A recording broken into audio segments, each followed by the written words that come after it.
What's up guys, today we're going to turn this Windows laptop into a beast that can boot both Windows and macOS Tahoe.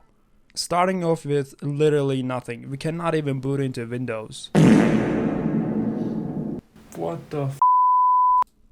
So I plug in my USB and boot to Windows installer using Ventoy. You know the deal, just a basic Windows installer. After Windows gets some things ready and I accept some agreement that I didn't even read, create a new partition. Windows will handle the EFI and everything. Don't worry, we will not need to sign into Windows account, we can bypass that part. This takes some time. One eternity later. We need to open up a terminal. You can do that using the key combinations on the screen now. And just type in this. This will let you skip Let's Connect you to a network screen and set up a local user.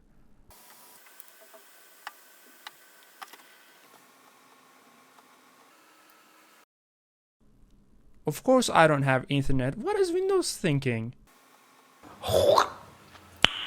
Nice. After I put in some most legit answers ever and toggle off some privacy stuff, I'm finally on the desktop.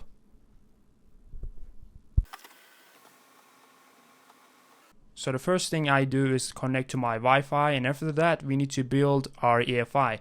And the easiest way to do that is to use this tool called OpenCore Simplify. You can download Git from their official website and just next everything. Default settings should be fine.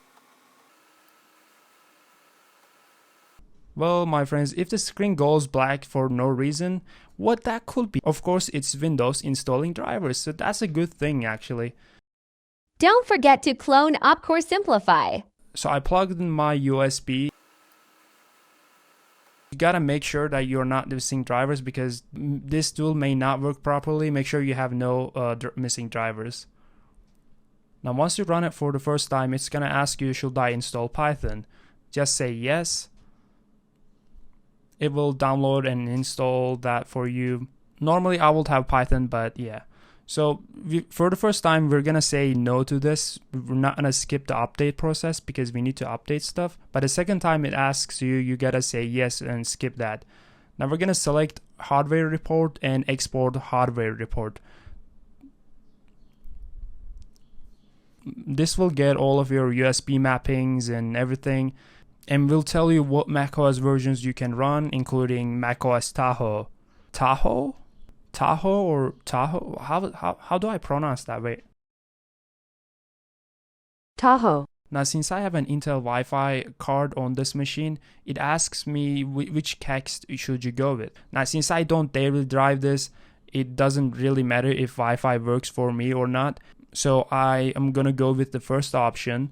Now type 6 to build the EFI. It's gonna fetch all of the texts from GitHub. I don't need this, so I type into this. On this one, just go with the default, which is 82 or whatever it shows for you. There we go, we now have the EFI built. Now I'm gonna use Rufus to format my drive, but you don't really have to use Rufus. Select your drive, non-bootable, GPT, FAT32, and just format it. Make sure you delete these two files. Now copy the EFI to your drive. If you can't find it, it's in the results directory. Now we need a recovery image to download Tahoe on the device. So this is called the online installer, and there's currently no official release. So the only way to do this is to fetch the full installer and extract the... So I created a repository exactly does that. All you have to do is just go to workflows and just run this workflow. It will generate you a recovery image. From there, we're just gonna download macOS Tahoe on device. Now this takes some time, I'll tell you that. It takes around like 6 minutes or so. Okay, once it's done, you're gonna have this artifact. Just download that and just unzip it and put this into your drive. Okay, we're pretty much done. If you have enough space to install macOS, you can skip this part, but you may shrink your Windows partition and have some free space. So that's what I did, and I and I'll just give 250 gigs to macOS. Okay, once done, just restart and go to BIOS. So I press F2, you can Google for your BIOS key. Go to boot section and make sure the USB is at the top so you boot from that. Now exit saving changes and pick the yellow gear icon on the boot picker menu. And of course, things don't always go according to the plan. We have to disable some kexts. We need to disable some kexts in order to boot to recovery. To fix this, I boot back the Windows, download the OC auxiliary tools, extract it, find the executable, and just run anyway. Now from the edit menu, make sure you enable the OpenCore Dev version because that's the only version that works now. Click on Sync OC icon and get OpenCore. Click on OK and close that window. Now drag your config file in your USB to OC auxiliary tools and disable these kexts. You may try to disable anything related to GPU, Wi-Fi, and Bluetooth. In my case, I just disabled those and let's see if it works. Will we be able to boot?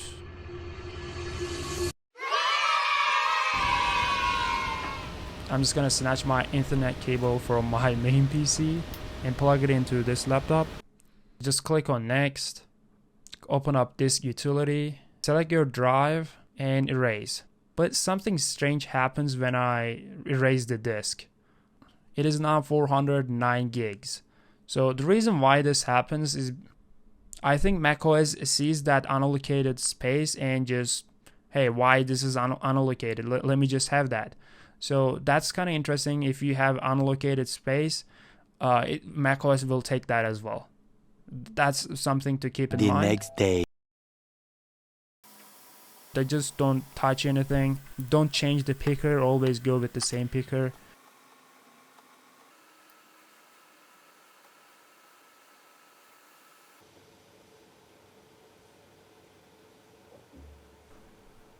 Now, if you've made this far, just hit that subscribe button, like the video, and we'll see each other again.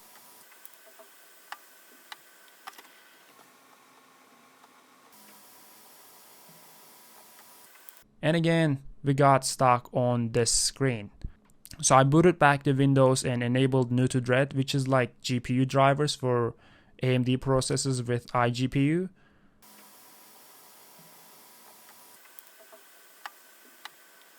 And that does the trick.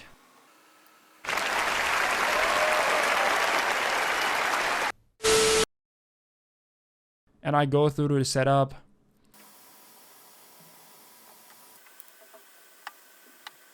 Let's see some glass. Who doesn't want to see some glass, right? Look at that glass. We're finally on the desktop. Now we still need to do some stuff in order to boot without the USB. Just download OC auxiliary tools and drag it to your applications. Now macOS will not let you open that because it's not signed. Go to privacy and security and click on open anyway. But at that time I realized I forgot my password, or at least that's what I thought. I am 100% sure that the password is correct, but it just doesn't go through. So I go to login password and try to change my password. Let's see if it works. So I put in my old password and put my new password, which is the same as my old password, and I try to change it and it works. I don't know if this is a bug with macOS itself or just has to do with Macintosh. Whatever. You need to re-trigger this notification on privacy and security. Just reopen the app and just launch anyway. And my password works this time. Just Hackintosh things. Again, the same things. Go to edit and check OpenCore Dev and go to Sync OC. Get OpenCore. Now let's try to mount our ESP. It will not show your config because we don't have anything on the drive yet. Now we're going to copy what we have on our USB to the actual drive that we boot from. So on your no-name drive, go to this boot directory and change this file name to something else, just in case you may need it later on. Now copy boot and OC directories and paste it there. Make sure you merge the directories. By the way, it's either boot or boot. It's not case sensitive, so it doesn't really matter whether it says boot or boot. Now try to mount your ESP again, and you'll see that you have a config.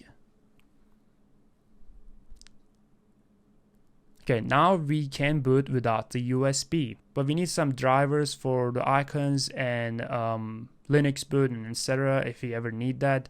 These are my recommendations and you better get them. Download this from this GitHub repository, go to x64 EFI OC and pick these drivers. Now copy these drivers to your drivers.